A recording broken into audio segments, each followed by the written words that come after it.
Dumalo si dating Pangulong Rodrigo Duterte sa isang pagtitipon sa Cebu City para tutulan ang pag-amyenda ng saligang batas sa pamamagitan ng People's Initiative.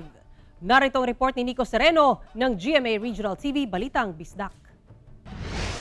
Salamat sa mga Cebuano. Sa kanyang mahigit isang oras na talumpati sa prayer rally sa Cebu City, inihayag ni dating Pangulong Rodrigo Duterte ang kanya pa ring pagtutol na amyendahan ang saligang batas na para umano sa kapakanan ng kasalukuyang administrasyon. Mr. President, you were elected under a constitution for one term of 6 years. Be happy with that. Kung itagaan ka grasya, nga nakakasilbi ka sa imong yutang na tawhar sama sa imong amahan. Pero ayaw sunda ang iyang diagian. Kay mapandol gid na diha. Suportado naman daw niya si Pangulong Marcos. At I am comfortable supporting the President. Wala pa naman ako nakitang talagang yung big error, big mistake. Wala pa. Wala naman ako nakitang maybe yung sa baba. Pero sa kanya, wala akong nabalitaan. So I continue to support him. Basta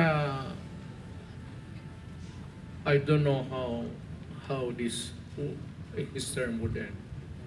Pero tingin ko maganda ang takbo niya. Ayon sa dating Pangulo, susuportahan niya ang mga pagbabago sa konstitusyon kung para ito sa kapakanan ng mga mamamayan at hindi sa mga taong may vested interest.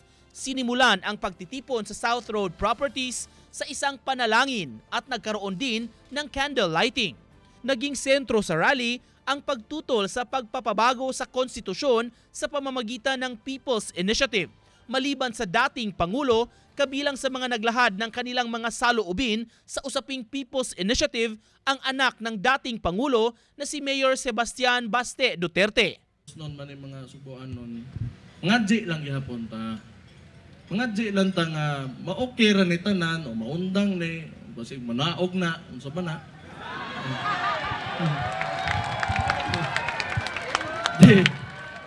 Di paminaw sa amo. Dili nga. Ato ipangadje nga ang outcome man ani pagkahuman ani ang resulta ani tanan pabor sa mga tao labi na sa mga gagmay nga sa ubos. Nagpasalamat naman ang dating Pangulo sa suporta ng mga Cebuano sa kanila. Nananawagan rin siya na patuloy na suportahan ang anak na si Vice President at DepEd Secretary Sara Duterte sa mga plano nito sa susunod na eleksyon. Dati nang sinabi ni Pangulong Marcos na economic provisions lang ang tututukan ng isinusulong na charter change. Bukas man daw siya na amyendahan ang political provisions ng konstitusyon, hindi pa raw ito napapanahon sa ngayon. Mula sa GMA Regional TV Balitang Bisdak, Nico Sereno nagbabalita para sa GMA Integrated News.